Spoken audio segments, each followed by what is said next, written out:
এখন নির্বাচনের মুহূর্ত, ভোট মানে সাক্ষী, ভোট মানে সমর্থন, ভোট মানে রায় দেওয়া। এখন কথা হইল, ভালো মানুষকে সমর্থন দেবেন, কে ভালো কে মন্দ নাম বলার দরকার নাই। নিজে যদি ভালো মন্দ বিবেচনা না করতে পারেন, হাসরের ময়দানে আপনার মেধার একটা জবাব দেওয়া লাগবে কি লাগবে না?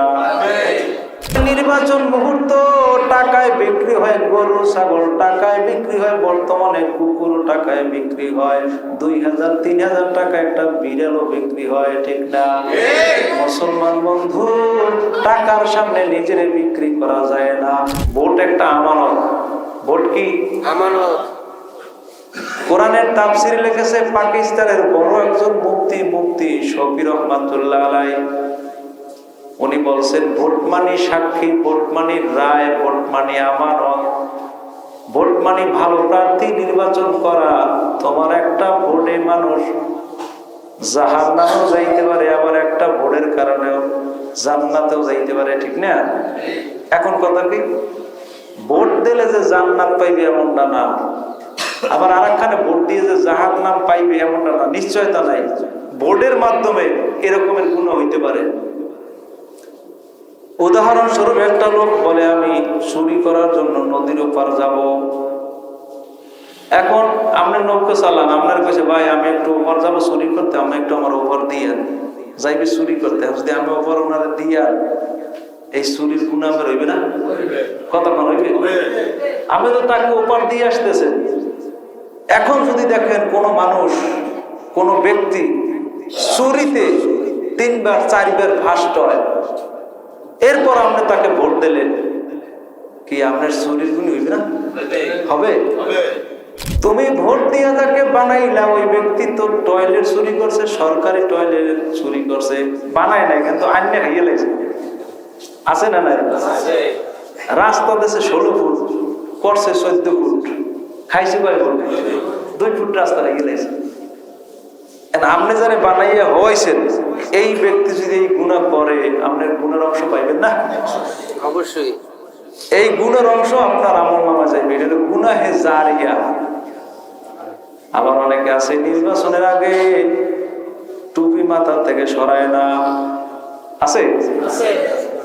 আয় হায়, নির্বাচনের আগে টুপি মাথা থেকে সরায় না, কিছু পাইতেন লাগাইয়া দেয়, বলবা অমুক নেতার চরিত্র ফুলের মতো পবিত্র, নামাজ নাই এক ওয়াক্ত, মাঝে মাঝে গাঁজা খায় 5 ওয়াক্ত, আছে?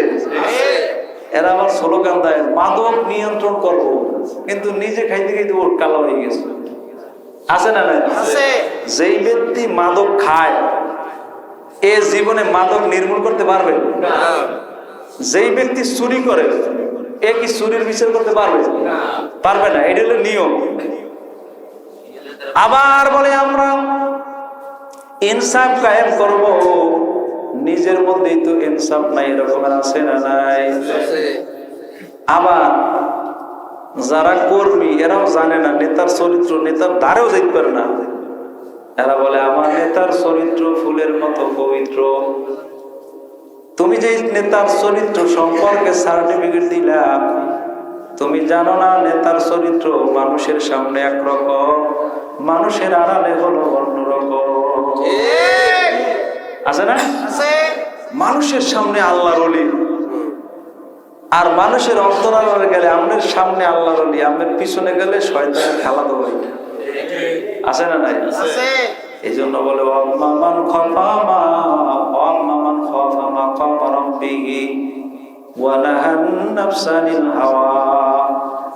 একদলে আবার পোস্টারে লিখে দেয়, আপনার মূল্যবান ভোট দিয়ে আপনি আমাকে সাহায্য করবেন, সহযোগিতা করবেন, আপনাদের খেদমত করার সুযোগ দিন। কি করার? খেদমত করার সুযোগ দিন। কিন্তু করে কি, সেন্টারে লাড়ি লইয়া আসে, কি আছে না নাই? তোমার যদি খেদমত করার সুযোগ থাকে, খেদমত করারই মন চায়, তুমি কি মাটিয়ে নিতে পারবা খেদমত? আমি খেদমত কি জোর করে নেওয়া যায় না? তাহলে তুমি কিসের খেদমত করতে আইছো? খেদমত না মানে ধোঁকাবাজি করার জন্য তোমার সমর্থন নিয়ে তারপর তোমার উপরে চড়াও হইবে, এটা আসলে খেদমত না। দেখলা যে মুঝে मंजर गुलजार मदीना ऐ खत्म रसूल फखरे उमम शाह मदीना दिखला दे मुझे मंजर गुलजार मदीना। मुअज़्ज़ज़ हाज़िरीन, মহান আল্লাহ রাব্বুল ইজ্জতের দরবারে লক্ষ কোটি শুকরিয়া যে আল্লাহ তাআলা রব্বুল আলামিন রমজান মাসের আগে শাবান মাসের শেষ দিকে জুমার নামাজ পড়ার মানসিকতায় আল্লাহ তাআলা আপনাকে আমাকে আল্লাহর ঘর মসজিদে আসার বসার তৌফিক দান করেছেন। আমরা শুকরিয়াতান বলি আলহামদুলিল্লাহ। আমরা যে আল্লাহর ইবাদত করি ওই আল্লাহ হলো জাগ্রত, নাকি আল্লাহ ঘুমায়?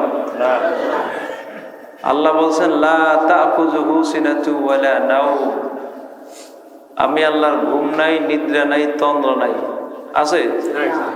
তাহলে আমরা জুমার নামাজে ঘুমাবো কেন? আমরা জিমাবো কেন? আমাদের আল্লাহ সজাগ, আমাদের থাকতে হবে কি সজাগ। বড় পীর আব্দুল কাদের জিলানী রহমাতুল্লাহ আলাইহিকে যখন মাদ্রাসার মধ্যে ভর্তি করাইছে,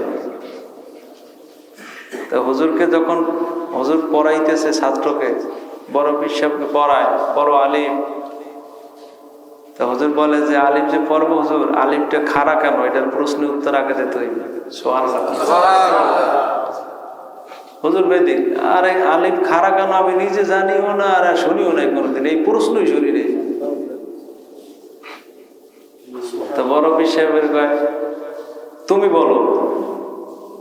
বলে আলিফে আল্লাহ, আলিফে কি আল্লাহ, আল্লাহ। তা আল্লাহ কি বসে থাকে না দণ্ডায়মান?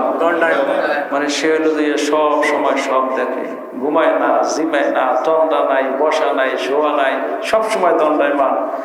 এটা দিয়ে আল্লাহ বুঝাইছে আলিফে আল্লাহ, আমি আল্লাহ দাঁড়িয়ে আছি, তোমরা যা কিছু করো আমি আল্লাহ দেখি কিনা।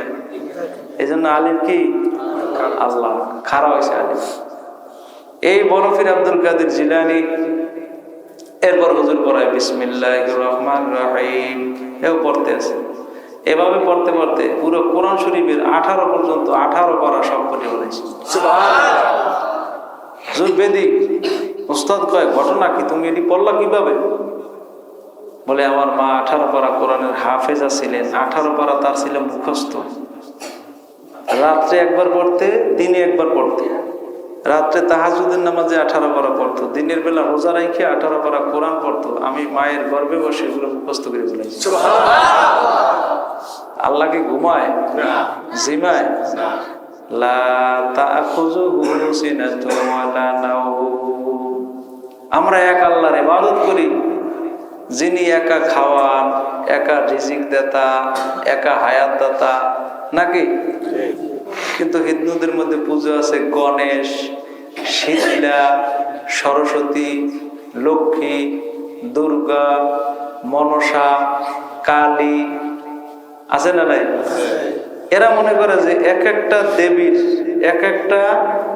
দেবীর এক ক্ষমতা, কিন্তু আমরা মনে করি কি আন্নাল কুওয়াতা লিল্লাহি জামিয়া, সমস্ত ক্ষমতার মালিক আল্লাহ। যদিও নির্বাচনে অনেকে কয় জনগণ সব ক্ষমতার উৎস, নাউজুবিল্লাহ। জনগণের কিছু ক্ষমতা আছে? এই জন্য তো কয় যে অমুকে মৃত্যুর সাথে পাঞ্জা লড়তে আছে। আরে মৃত্যুর যে শক্তি, এর সাথে পাঞ্জা লড়লে কেউ আর বুঝতে? এটা শিরকি কথা। জনগণ সকল ক্ষমতার উৎস না, সকল ক্ষমতার উৎস কে? আল্লাহ। আল্লাহ যাকে মন চায় সে আর দান করে, যাকে মন চায় না দান করে না। কিন্তু এই কথাটা যদি কেউ বলে সে শিরক করলো। জনগণ সকল ক্ষমতার উৎস, জনগণের কিছু করার ক্ষমতা নাই। বলতে পারে অনেকে যে তোমরা অমুক করোনার সাথে মোকাবেলা করো বা দুর্যোগের সাথে মোকাবেলা করো, এটা পাতলা পায়খানা হইলে তো মানুষের শক্তি শেষ। কি বেশি কিছু লাগে? লাগে না। অনেক শক্তি গরবা সুরত আদমিন সাবুদে, গরবা সুরত আদমিন সাবুদে, গাও খের আজ আদমিন বে তার সুদে।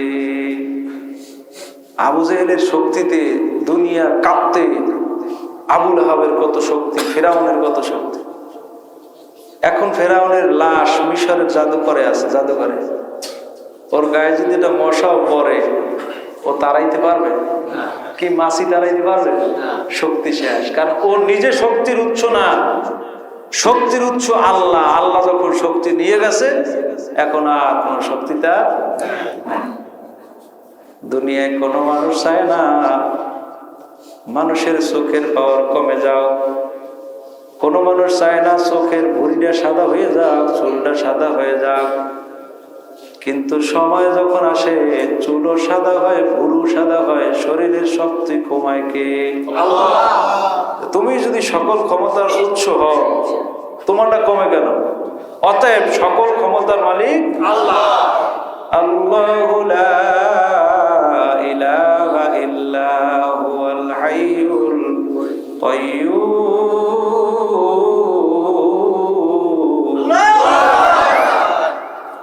যাই হোক, আল্লাহ আমাদেরকে আকল দান করছে। আকল সব প্রাণীর মধ্যে কম বেশি আছে। কি আছে না নাই? আছে।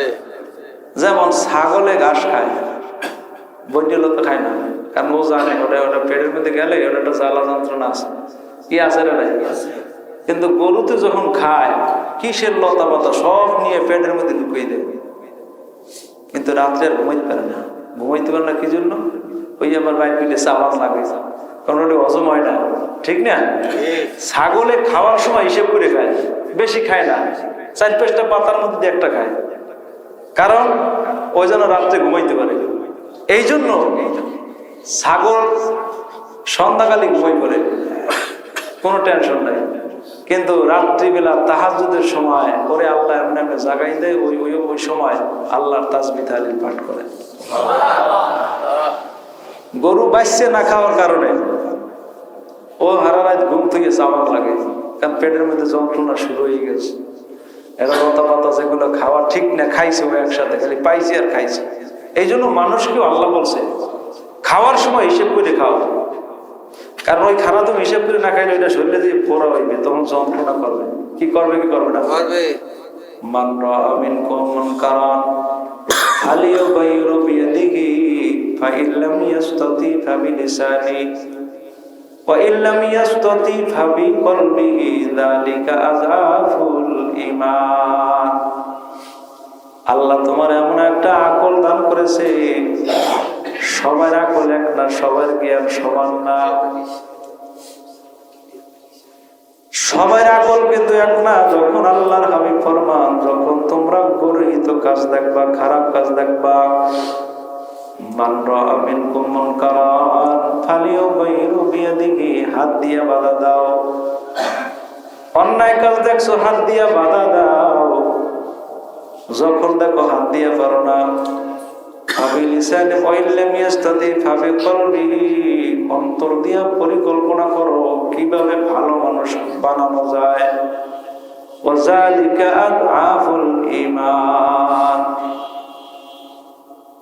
নির্বাচন সামনে, এখন মানুষের মধ্যে একটা ইমেজ আসছে ভোট নিয়ে। নির্বাচনের আগে কত মিথ্যা, কত প্রতারণা আছে না নাই? নির্বাচনে আমি হইতে পারলে তোমার এইটা দেব, এইটা দেব, এইটা দেব।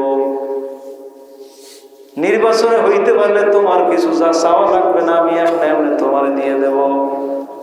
যারা মিথ্যা প্রলোভন দেখায় হাসরের ময়দানে, তাদের জিহ্বাটা টেনে বের করে পিছনের সাথে প্যারাক মাইরে বুঝাইবে, তুমি মানুষকে মিথ্যা আশ্বাস দিয়েছো কিন্তু পালন করো নাই।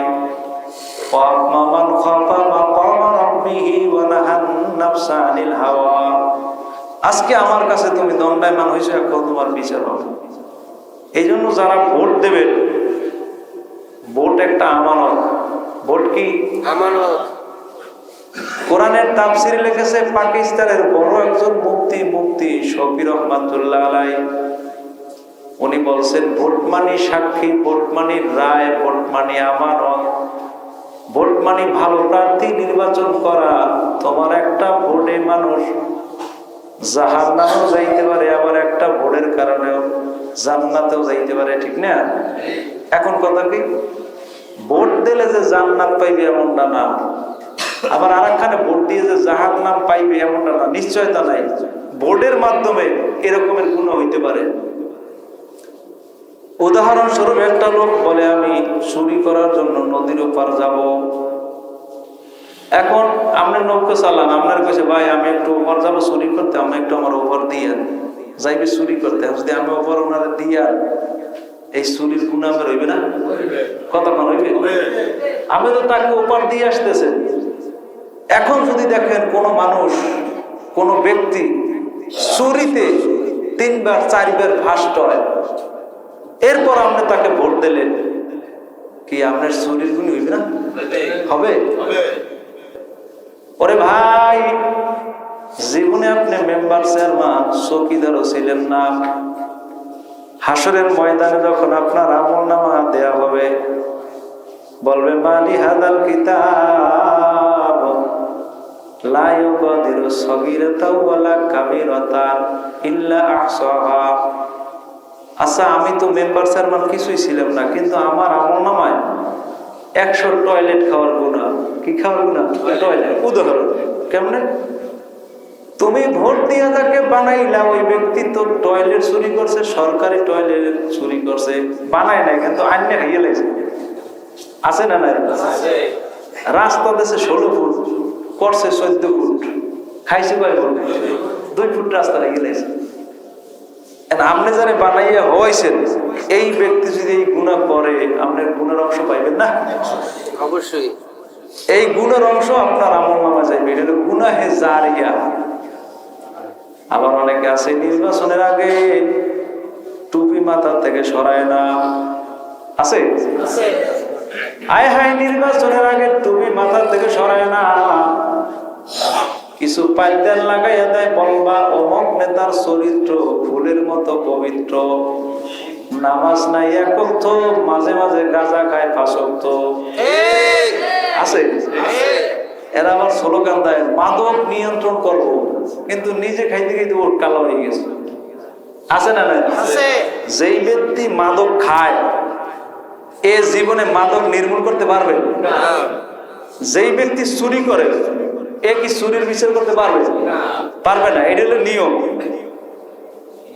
আবার বলে আমরা ইনসাফ কায়েম করব, নিজের মধ্যেই তো ইনসাফ নাই, এরকমের আছে না নাই? আবার যারা কর্মী, এরাও জানে না নেতার চরিত্র, নেতার দ্বারেও দেখতে পারে না। এরা বলে আমার নেতার চরিত্র ফুলের মতো পবিত্র। তুমি যে নেতার চরিত্র সম্পর্কে সার্টিফিকেট দিলা, তুমি জানো না নেতার চরিত্র মানুষের সামনে একরকম, মানুষের আড়ালে হলো অন্যরকম। আছে না? মানুষের সামনে আল্লাহর ওলি, আর মানুষের অন্তরালে গেলে আমাদের সামনে আল্লাহর ওলি, আমাদের পিছনে গেলে শয়তানের খেলাধো ভাই। আছে না নাই? এই জন্য বলে ওয়াম্মান খাফামা ওয়াম্মান খাফামা কামা রাব্বিহি ওয়া নাহান নাফসানিল হাওয়া। একদলে আবার পোস্টারে লিখে দেয়, আপনার মূল্যবান ভোট দিয়ে আপনি আমাকে সাহায্য করবেন, সহযোগিতা করবেন, আপনাদের খেদমত করার সুযোগ দিন। কি করার? খেদমত করার সুযোগ দিন। কিন্তু করে কি? সেন্টারে লাড়ি লইয়া আইছে। কি আছে না নাই? তোমার যদি খেদমত করার সুযোগ থাকে, খেদমত করারই মন চায়, তুমি কি মাটিয়ে নিতে পারবা খেদমত? আমি খেদমত কি জোর করে নেওয়া যায় না? তাহলে তুমি কিসের খেদমত করতে আইছো? খেদমত না মানে ধোঁকাবাজি করার জন্য তোমার সমর্থন নিয়ে তারপর তোমার উপরে চড়াও হইবে, এটা আসলে খেদমত না। এখন নির্বাচনের মুহূর্ত, ভোট মানে সাক্ষী, ভোট মানে সমর্থন, ভোট মানে রায় দেওয়া। এখন কথা হইল ভালো মানুষকে সমর্থন দেবেন, কে ভালো কে মন্দ নাম বলার দরকার নাই। নিজে যদি ভালো মন্দ বিবেচনা না করতে পারেন, হাসরের ময়দানে আপনার মেধার একটা জবাব দেওয়া লাগবে। লাগবে কি লাগবে না? ইলিশ মাছ কিনতে যাই তো পচাটা কেনেন না, এই সময় কিন্তু ভালো লাগে না। সরিষার তো নাকে ডলা দিয়ে দেখে যে এটা ভালো না এটা খারাপ, আছে না নাই? চাল কিনতে গেছে আগে তো খাইয়ে দেয়, খাইয়ে। বড়ই কিনতে গেলে কি করে? খাইয়ে দেয়। আরে আমার যে বড়ের সাইজ খাইতে যাই আর কেনা লাগে না, 2-3টে দোকানে গেলে যে পরিমাণ খাইতে পারে এবার কি করা লাগে না, কেনা লাগে না। ভয় লাগে এটা খাইয়ে দেয়নি, এত বড় বড়ই যদি খাইতে যায় ওটাই তো 100 গ্রাম শেষ। তা 4-5টা দোকানে যদি বড়ই দেখে যে বিডিয়ান আর তিনটা, এরপর কেনা লাগে? কেনা লাগে না, কেনা লাগে না। এই জন্য বলছেন তোমাকে রায় দেওয়ার জন্য তোমার আল্লাহ রাব্বুল আলামিন ইলম দান করেছে। দুনিয়ার কোন জায়গায় তুমি ঠগো না। আরএস, সিএস, বিএস, দাঁত, হত্যা সব মুখস্থ, আছে না নাই? কিন্তু ভোট দেওয়ার সময় বোকা হইলে চলবে না, এই মেধার একটা মূল্যায়ন করা লাগবে, ঠিক না? কালোকে কালো বলো, সাদাকে সাদা বলো, ভালোকে ভালো বলো, মন্দকে মন্দ বলো, এটা মেধার পরিধি। তোমার গায়ের মধ্যে জ্বর আইছে, থার্মোমিটার ধরো, কত পার্সেন্টেজ জ্বর আছে বোঝা যাবে কিনা। বায়ু মাপার যন্ত্র আছে ব্যারোমিটার, জ্বর মাপার যন্ত্র আছে থার্মোমিটার, প্রত্যেকটা জিনিস মাপার একটা যন্ত্র আছে। কোন মানুষটা ভালো, কোন মানুষটা খারাপ, যন্ত্রের নাম হলো মেধা, ঠিক কিনা? হাদিস কোরআনে থাকা লাগে না। বিড়ি খাওয়া ভালো না খারাপ, এটা তো কোরআন হাদিসে লাগে না, নিজের মেধাই তো বলে, ঠিক না? আছে না যে বিড়ি খাইলে লাংসের সমস্যা, বিড়ির প্যাকেটের গায়ে লেখা আছে সংবিধি বৈধ সতর কিরণ ধূমপান স্বাস্থ্যের জন্য কি ক্ষতিকর, জায়গায় লেখা আছে। অনেক জায়গায় লেখা আছে ধূমপান মৃত্যু ঘটায়, আবার অনেক জায়গায় লেখা আছে ধূমপান স্ট্রোকের মহা কারণ, আছে না নাই? এরপরে যদি কেউ ধূমপান করে মারা যায়, ওই দোষটা কিন্তু বিড়ির কোম্পানির হবে না, যে খাইবে যে মরবে তার দোষ, তার গুনাহ হবে, ঠিক কিনা? কারণ সে তো লেখকেই দিচ্ছে এটা কারেন্ট, ধরেন না, ধরলে মরবেন। এরপরে যদি কেউ ইচ্ছে করে ধরে, এটা কি বিদ্যুৎ কোম্পানির বদনাম হবে? হবে না, কারণ তোমার তো বলছি। ঠিক তো কোনটা ভালো কোনটা মন্দ এইটা বোঝার জন্য তোমার একটা আকল দান করেছেন কে? জোরে বলেন। এখন এইটা বিবেচনা করতে যে পারবে সে হবে আল্লাহর কাছে প্রিয় মানুষ, বিবেচনা করতে পারবে না আল্লাহর কাছে সে নিকৃষ্ট মানুষ হবে কেমনে? বেলাল রাদিয়াল্লাহু আনহু একজন আফ্রিকার জঙ্গল, কালো বেলাল, আফ্রিকার বংশ, বেলালের বংশ আপনার আমার বংশ এক না, বেলালের বংশের চেয়ে আমার বংশ দামি। নিগ্র বংশ, ওটাকে বলা হয় সবচেয়ে যে নিকৃষ্ট বংশ। হিন্দুদের মধ্যে বর্তমানে বংশ আছে নাপিত, কুলি, মুসি, আছে না নাই? তো ওই সময় বেলাল একটা একেবারে নিম্ন বংশের লোক। চেহারা আপনি কত লম্বা, 5 ফুট 5 ইঞ্চি 6 ইঞ্চি 7 ইঞ্চি লম্বা। বেলাল ছিল মাত্র 4 ফুট লম্বা। আমরা তো 5 ফুট 5 ইঞ্চি 6 ইঞ্চি, বেলাল লম্বাই ছিল 4 ফুট, খাড়ো মানুষ। আপনার চেহারা দেখতে কত সুন্দর, কিন্তু বেলাল রাদিয়াল্লাহু আনহু অমাবস্যার রাত্রে হাইটে গেলে বেলালের তো চিনাই যেত না। অমাবস্যার রাত্রে হাঁটলে ওই অন্ধকারের কালার আর এর কালার এমন চেহারা, কিন্তু এত দামি আল্লাহ বানাইছে অন্তর ভালো হওয়ার কারণে বেলাল রাদিয়াল্লাহু আনহু আযান না দিলে সুবহে সাদিক হইতো না। কেমন দামি বানাইলো বেলাল।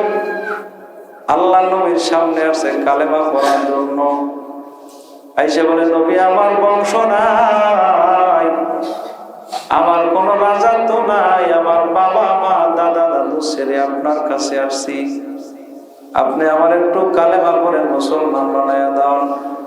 মদিনায় ওই সময় মানুষ মুসলমান হইতো না, কারণ মদিনার মানুষরে আবু জেহেল, আবু লাহাব, উতবা, সাইবা এরা বিভিন্ন প্রলোভন দেখাইতো। দূর থেকে মানুষ আইসা আল্লাহ নবীর হাতে হাত দিয়ে মুসলমান হইত। কিন্তু বেলাল মুসলমান হয়েছেন। এলাকার মানুষ বেঈমান কাফেররা একত্রিত হইয়া বলে আফ্রিকার জঙ্গল থেকে একটা বাচ্চাইয়া মুসলমান হয়েছেন, নাউজুবিল্লাহ। বেলাল কয় তোমরা যা বলো তাতে আমার কোনো দুঃখ নাই, আমি আমার মাওলার কাছে দামি হতে চাই। মানুষ ধিক্কার দেয়, বিভিন্ন নবীদেরা যখন কালেমার দাওয়াত দিত তাদেরকে মানুষ ধিক্কার দিত, বেলালকেও ধিক্কার দেয়। দারুন নাদওয়া নামে একটা জায়গা, ওই জায়গার মধ্যে বেঈমানরা একত্রিত হইয়া বিভিন্ন পরামর্শ করত। একদিন বেলাল রাদিয়াল্লাহু আনহু দারুন নাদওয়ার পাশ দিয়ে রওনা করলেন, মদিনায় যাবে। হঠাৎ শুনে উমাইয়ার একটা লোক আছে, তার নাম হলো বেলাল। আগামীকালকে বেলালের উপরে যে যত বেশি নির্যাতন করতে পারবা তাকে 100 লাখ উট দেওয়া হবে হাদিয়া, তারে পুরস্কৃত করা হবে। বেলাল রাদিয়াল্লাহু আনহু নিজে নিজে গোসল করে রেডি হইলেন। আগামীকালকে আমার জীবনের শেষ দিন হতে পারে, নির্যাতন এমন ভাবে শুরু হবে। আর যেন গোসল করানো লাগে না, নিজের গোসল নিজে সুন্দরভাবে করছে, নামাজ আদায় করলো। বলা আছে মুসলমান যেই নামাজটা আদায় করে মনে করবে জীবনের শেষ নামাজ, এই নামাজটা যদি মনে করে নামাজ আদায় করে, ওই নামাজ কবুল না হইয়া পারে না। হ্যাঁ, হযরত আলী রাদিয়াল্লাহু আনহুকে আল্লাহর নবী ডাক দিলেন, ও আলী তুমি মৃত্যুকে কত দূরে মনে করো? আলী বলে আমি নামাজে যখন ওযু করি, জুমার নামাজের ওযু করলাম, নামাজ আদায় করব, আসরের নামাজ আবার পড়তে পারবো কিনা সন্দেহ, আসরের সময় আমি ওযু করতে পারবো কিনা সন্দেহ। এই জন্য আমি যোহরের নামাজের ওযুর সময় মনে করি জীবনের শেষ ওযু আমার। আল্লাহর নবী ধমক দিয়ে বলে আলী মৃত্যু অত দূরে মনে করিও না, পরে নামাজের ডানে সালাম ফিরাও, বামে সালাম ফিরাইতে নাও পারো, এর মধ্যবর্তী সময় তুমি মৃত্যুর জন্য প্রস্তুত হয়ে যাও। অত দূরে কেন? মৃত্যু তো আরো কাছে। বেলাল রাদিয়াল্লাহু আনহু প্রস্তুতি নিয়ে নিলেন, আমার আগামীকালকে শেষ দিন। আল্লাহ নবীর সামনে রওনা করলেন সকালবেলা। উমাইয়া তোমার বেঈমান লোকদেরকে নিয়ে বেলালের উপরে চড়াও হয়ে গেল। হযরত বেলালকে উত্তপ্ত বালুকণার উপরে শোয়া দিল দুপুর বেলা। ওরে রোদের তাপ যদি পাথরের উপর পড়ে, পাথরগুলো গরম হয়ে যায়। বেলালের শরীরের মধ্যে পাথরগুলো ঢুকতেছে, উত্তপ্ত পাথরগুলো। বেলাল বলে আল্লাহু আহাদ, আল্লাহু আহাদ। হযরত বেলালের পাও ভাঙতেছে পিটাইয়া, বেলাল বলে আহাদ। হযরত বেলালের মাথার মধ্যে আঘাত করতেছে, মাথা ফেটে যায়, বেলাল বলে আহাদ। হযরত বেলালের নাভি ভুঁড়িগুলো বের করে নেয়, বেলাল বলে আহাদ আহাদ আহাদ। আহাদ মানে আল্লাহ এক, আল্লাহর সাথে শরীক করা যাবে না। উমাইয়া বেলালের কানের কাছে যখন হযরত বেলালের মুখের কাছে উমাইয়ার কানটা নিচে কি বলে শোনার জন্য, হযরত বেলাল ওই সময় বলে আমার আল্লাহ বাদে কেহ মাবুদ নাই। উমাইয়া একটা অফার দিয়ে দিল, বেলাল তোর জন্য বড় মায়া আমার আছে, তুই আমার গোলাম, জীবনে কোনো কাজের জন্য বলা লাগে নাই, জীবনে আমার খেদমতের জন্য বলা লাগে নাই, তুই অত্যন্ত কর্মঠ বেলাল, কালেমা তুমি ছেড়ে দাও। কয় তুমি কত নির্যাতন আমারে করেছো, জুলুম কত আমারে করেছো, আমি দুনিয়ায় কোনো জায়গা চাই না, দুনিয়ায় আরো কষ্ট করতে রাজি, আমি আমার মালিকের দরবারে চাই, আল্লাহ তুমি আমার একটু জান্নাতে স্থান করে দিও। এরপর কিছু লাগবে না, ওই জায়গায় যাওয়ার পর আমি জান্নাতে যদি একটু স্থান পাই আমার আর কোনো কষ্ট নাই। আবু বকর রাদিয়াল্লাহু আনহু আল্লাহ নবীর সামনে রওনা করলেন, নবীর সাথে সাক্ষাৎ করবেন। বেলালের কান্নার আওয়াজ পাইয়া আবু বকর বেলাল রাদিয়াল্লাহু আনহুর কাছে যাইয়া দেখে বেলালের হাত পা ভাঙা, বেলালের নাভি গুলি বের হয়ে আছে, বেলাল এখন পর্যন্ত আহাদ আহাদ বলে ডাক দেয়, যায় বলে নবী গো, আমার যদি টাকা থাকতো বেলালরে আমি ক্রয় করে নিয়ে আসতাম, আল্লাহ নবীর সাহাবী বেলাল রাদিয়াল্লাহু আনহুকে আমি কিনে নিয়ে আসতাম। আবু বকর বলে আল্লাহ নবী, বেলালকে একটু ওই জায়গা থেকে মুক্ত করার কোনো ব্যবস্থা আছে কিনা? কয় দেখি মসজিদের নববীতে আল্লাহ নবী বললেন আমার সাহাবী বেলালকে উমাইয়ার কাছ থেকে ক্রয় করে আনা লাগবে, কে কে দিবা দাও। আরে 2 টাকা 5 টাকা 1 টাকা করে করে উঠাইয়া আল্লাহ নবী বেলালের জন্য 2000 টাকা কালেকশন করলেন। কয় হাজার? ওই 2000 দিরহাম বর্তমান জামানায় 2 কোটি টাকারও বেশি হবে। আল্লাহু আকবার। আবু বকর যাইয়া বলে উমাইয়া রে, তুই একটু বেলালকে ছেড়ে দে আর নির্যাতন করিস না, বেলালের বিনিময়ে আমার হাতের মধ্যে হ্যান্ডকাপ পরাইয়া দাও। কয় না, বেলালের উপর নির্যাতন হবে। আবু বকর 2000 দিরহাম দিয়ে দিল, বেলালকে নিয়ে আসলো। বেলালের চেহারার দিকে তাকাইয়া আল্লাহর নবী দেখে বেলালের হাত পায়ের মধ্যে দাগের অভাব নাই, হাত পা গুলো ভাঙ্গা। আল্লাহর নবী মুখের লালা লাগাই দিল ক্ষত স্থলে। বেলাল বলে আমার হাত পা ভালো হয়ে গেছে, আল্লাহ রাব্বুল আলামিনের হুকুমে নবীকে হযরত বেলাল রাদিয়াল্লাহু আনহুকে নবী জানায়া দেয়, ওরে বেলাল, তুই ইসলামের জন্য এত কষ্ট করেছো, এত মুজাহাদা করেছো, তোর সম্মান আজকে এত বেশি, আজকে তুমি এই মসজিদে নববীর মুয়াজ্জিন হয়ে গেলা। এরপরে আরো দেখেন হযরত বেলালের উপর এত জুলুম নির্যাতন, এত নির্যাতন হইল, বেলাল হাঁটা চলা করতে পারে নাই। বেলালের জিহ্বা খাটো হয়ে গেছে, আজান দিলে বেলাল রাদিয়াল্লাহু আনহু আজানটা শুদ্ধ হইতো না। যখন মক্কা বিজয় হয়ে গেল, মদিনা থেকে মানুষজন মক্কা নগরীতে আসলো, হযরত বেলাল রাদিয়াল্লাহু আনহু আসতে একটু দেরি হয়েছে। আল্লাহ নবী 2 রাকাত নামাজে দাঁড়াইলো। মুসলমান যখন বিজয় অর্জন করে তখন 2 রাকাত নামাজ আদায় করে। আল্লাহ নবী নামাজ আদায় করলো, নামাজের পরে তাকে দেখে বেলাল মসজিদে হাজির হয়ে গেছে। এখন বিজয়ের আজান হবে, কে দেবে বিজয়ের আজান? মুসলমান যখন কোন বিজয় অর্জন করে তখন আজান দেয়, আল্লাহু আকবার বলে ধ্বনিটা প্রকাশ করে, আমার জীবনে কোনো কিছু বড় না, আমার জীবনে বড় হলো আল্লাহ। বেলাল রাদিয়াল্লাহু আনহু উপস্থিত। বিজয়ের আজানের জন্য আল্লাহ নবী সাহাবায়ে কেরামদের মধ্যে একজন নির্বাচন করেন। আবু বকর বলে আমি নবীর হিজরতের সাথী, মনে হয় যেন নবী আমারে আজান দিতে বলবে।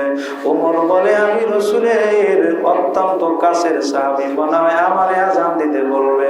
ওসমান বলে না না, কুল্লু নাবিয়্যিন রাফিকুন ফিল জান্নাহ ওয়া রাফিকু ফিহা উসমান ইবনে আফফান, প্রত্যেক নবীর জান্নাতে একজন বন্ধু হবে, আমি হব নবীর বন্ধু। আজান মনে হয় আমার দেওয়া লাগবে, বিজয়ের আজান। আলী বলে আমি রাসূলের জামাই, আমি মনে হয় বিজয়ের আজান দেব। হযরত নবী আরবী সমস্ত সাহাবায়ে কেরামদেরকে ডেকে ডেকে বললেন, ও আমার সাহাবীরা শোনো, ওরে বেলাল আমার জন্য মা ছাড়লো, বাবা ছাড়লো, বেলাল আমার জন্য তার বাবার সম্পদ ছাড়লো, ওই কালো বেলাল আইসা আমার জন্য কত মুজাহাদা করলো, আজকে বিজয়ের আজান কেউ দিবা না, আমার বেলাল বিজয়ের আজান দিয়ে দিবে। আজানটা হযরত বেলাল শুরু করে দিছে। জিবরাইল আলাইহিস সালাতু ওয়াস সালাম ছিলেন 7 আসমানের উপরে। বাইতুল মামুর নামে একটা মসজিদ আছে, ওই মসজিদের প্রথম কাতারে মুসল্লি হলো 70,000। কয় হাজার?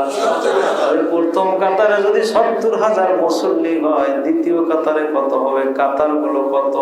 প্রথম কাতারে 70,000 মুসল্লি, মসজিদের মধ্যে কাতার হলো 70,000।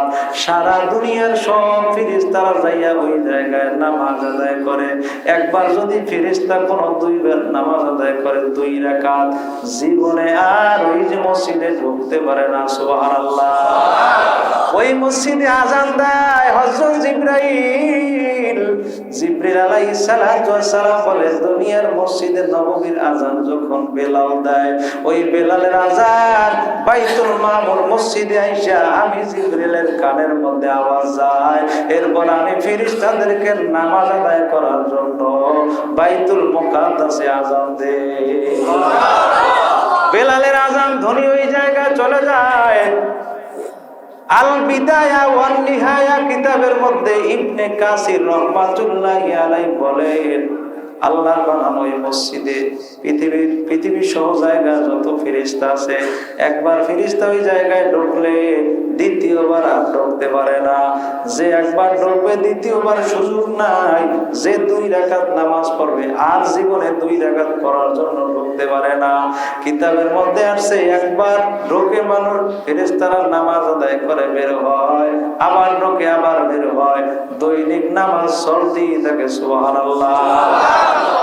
কিন্তু বেলালের আযানের সাথে আযানের ধ্বনি মিলাইয়া জিবরিল আলাইহিস সালাতু ওয়াস সালাম ওই জায়গায় আযান দিত।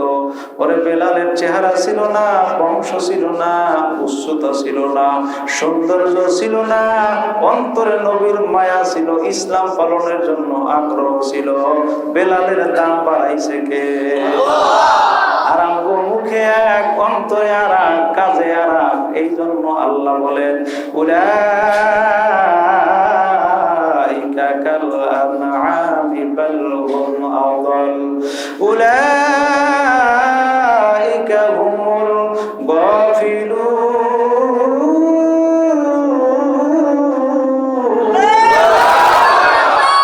অন্তরটারে এক করো, কলবটারে নরম করে দাও, মনটারে অন্তরের সাথে মিলাইয়া তোমার মুখটাকে ওইভাবে পরিচালনা করো। দাম বাড়াইয়া দেবে কে? আল্লাহ। ওরে নির্বাচন মুহূর্ত, টাকায় বিক্রি হয় গরু ছাগল, টাকায় বিক্রি হয় বর্তমানে কুকুর, টাকায় বিক্রি হয় 2000-3000 টাকা একটা বিড়ালও বিক্রি হয়, ঠিক না? মুসলমান বন্ধু, টাকার সামনে নিজেরে বিক্রি করা যায় না। বনিয়াদম, তোমার এই দেহটার কত দাম বুঝে নাও। একটা চক্ষু 1 কোটি টাকায়ও পাওয়া যায় না। ওরে একটা জিহ্বা কোটি টাকায় পাওয়া যায় না। তোমারে আল্লাহ কত বেরেন দান করলো, 20 কোটি টাকা দিয়ে বেরেন পাওয়া যায় না। যদি পাইতো, কত বড় লোকের ছেলেরা টাকা আছে কিন্তু পাগল হয়ে ঘরে আসে না নাই? তাই তো বেরেন কিনতে তোমার অনেক দাম। তুমি নিজেরে নিজে বিক্রি করিও না, ভালো মানুষ বেছে নাও। আল্লাহর সামনে দাঁড়ানো যাবে কি যাবে না? আল্লাহ আমাদের কবুল করুক। আর এটা বলা আমার দায়িত্ব, কর্তব্য, এই হিসেবে বললাম। সিদ্ধান্তের মালিক আপনারা। তবে হাসরের ময়দানে আল্লাহ আমাদের নাজাতের উসিলা বানাই দেন।